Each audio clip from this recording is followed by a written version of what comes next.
Soeren here, and welcome to this blues lesson on how to introduce the symmetric diminished half whole tone scale to a minor blues. And this is, as I said many times before in previous videos, this is something I really found out through listening to Robben Ford. I heard these lines the first times from listening to Robben Ford, and I couldn't figure out what it was. And it's not until many years after I found out that he actually uses this half whole tone diminished scale in just his own way. And to me it sounds really a lot like a saxophone player. And it's funny because Robben Ford is actually a saxophone player, or he started to play saxophone, so he was actually a saxophone player. It reminds me a lot about of sax players like Dave Sanborn, these smooth, symmetric diminished lines. And it's a great tool to have. It sounds a little bit out. It sounds jazzy and a little bit out, but it can be used on a standard minor blues as I play here. And it should not be overused, of course, but it sounds great when used with a little bit of taste.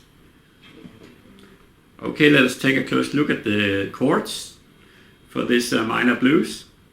And the first chord I use is a different one from it's an A minor 7, and I have my third finger over the first strings, okay, and then I have my second finger up on the sixth string here, and the A is muted.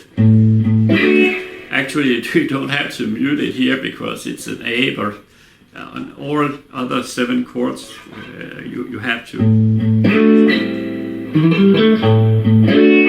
Then I take 2 notes here on the bass string, and I slide up to 2 frets and go back 1 movement.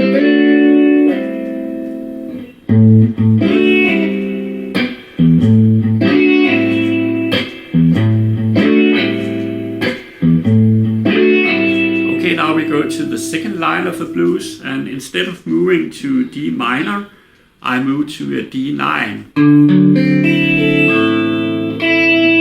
Third finger here over the first 3 strings in the 5th fret.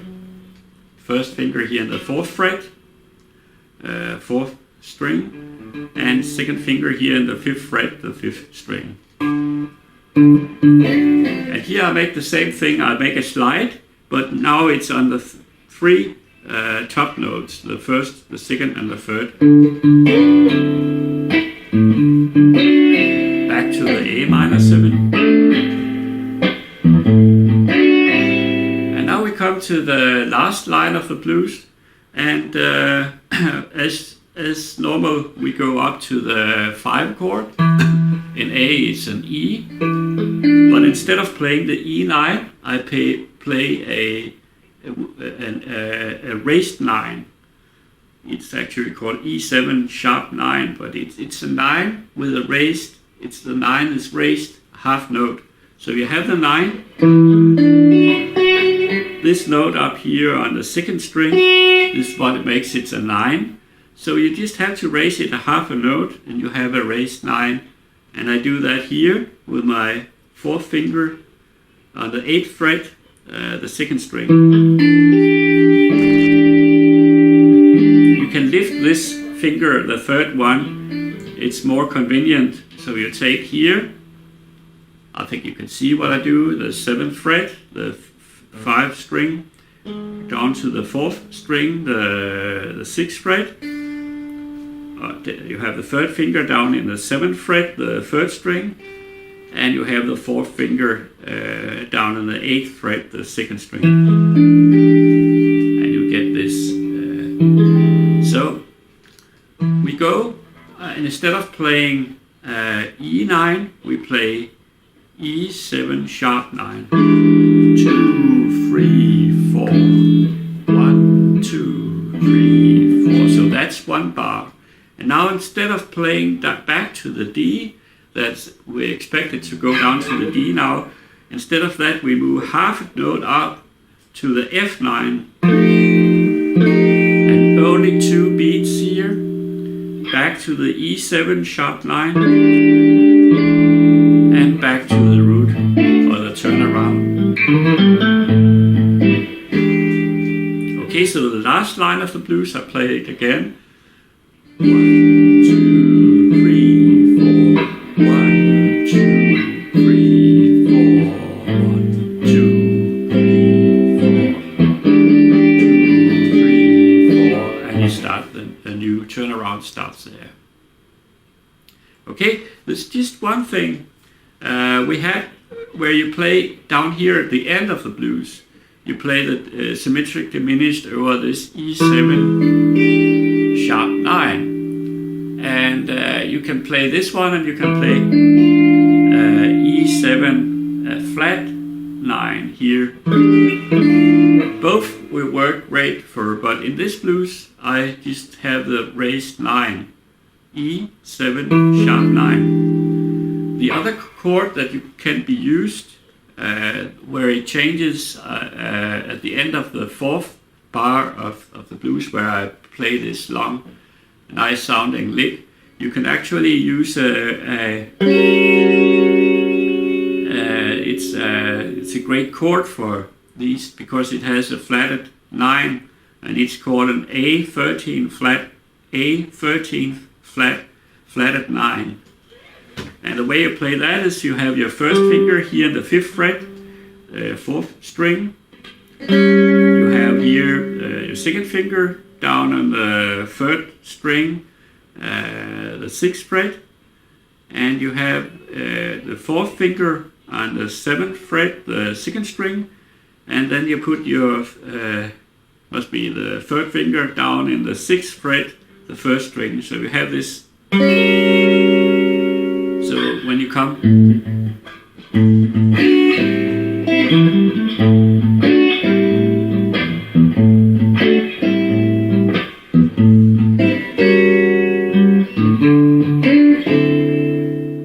okay, let's take a close look at these diminished licks. At first I play a few blues scale licks.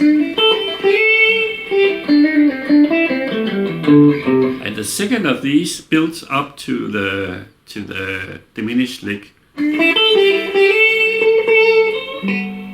I can show you. Slide up to the 10th fret. And I bend the first string here in the 8th fret. So I'm actually almost bending it up to the point where the diminished lick starts. So we have the diminished lick.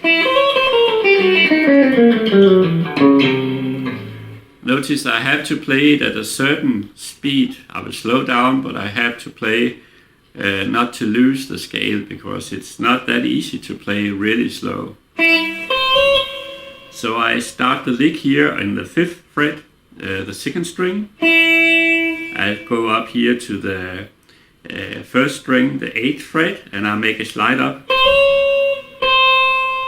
and back again. So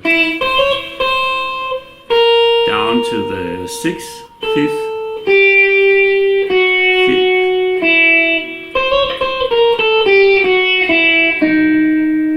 And now we're down here at the 8th fret, the 3rd string, down to the 5th here. I try until here.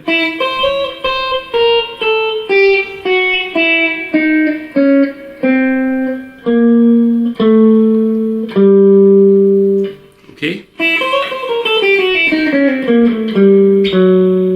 And we came to this one.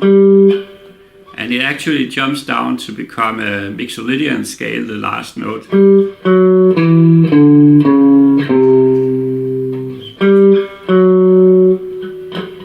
Seventh fret, half note down the fourth fret, ending here. So the last notes are D Mixolydian. So I go actually from the an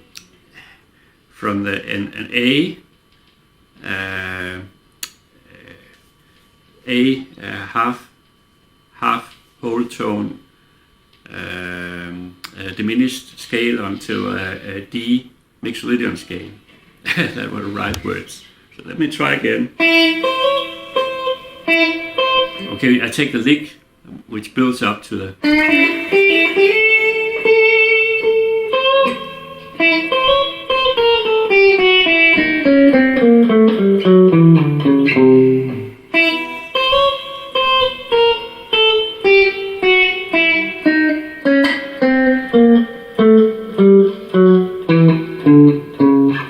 Here how it smoothly changes from being this symmetric diminished lick and ending actually being a D Mixolydian. So this is the tricks those tricks are to that you mix these scales so that you have a good ending of the lick. It doesn't sound good just to play the lick, because you have to have something that comes and builds up to the lick, and a way to end the lick in a musical way. Just playing a diminished lick without having these preparation that you have a lick leading up to it and ending the lick in a proper way, that would not sound so good. So I will try to play again.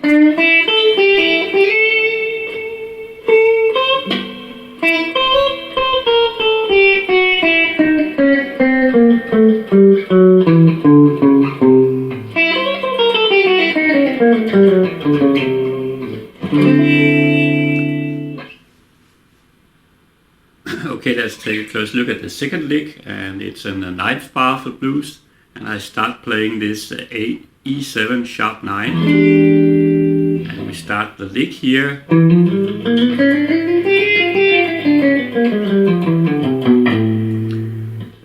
And the lick starts here in on the 5th fret, and the 7th.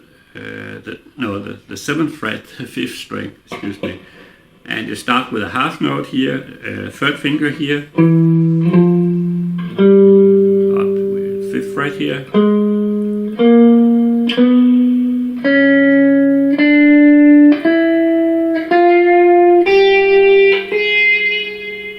Let's try that again slow.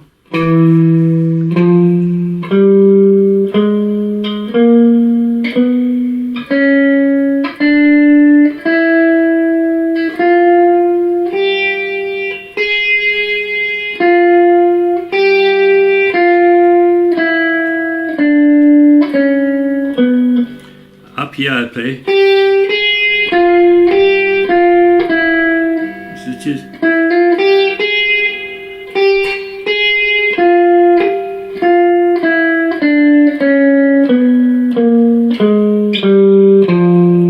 And from here I go down and I can connect to a minor, A minor Dorian. So I actually come from an E half whole tone symmetric scale, and I end the scale down in A minor Dorian. So these smooth connections are important. If you just play the lick, it would not sound so good. So you have to start it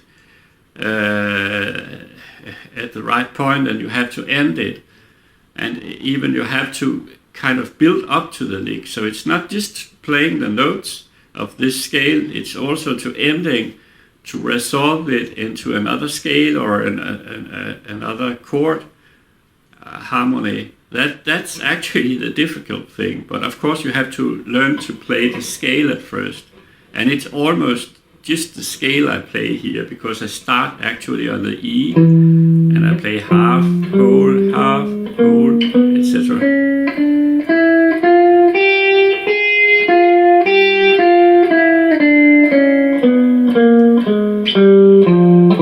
And now I'm going down to A minor, Dorian. I play it real slow once again.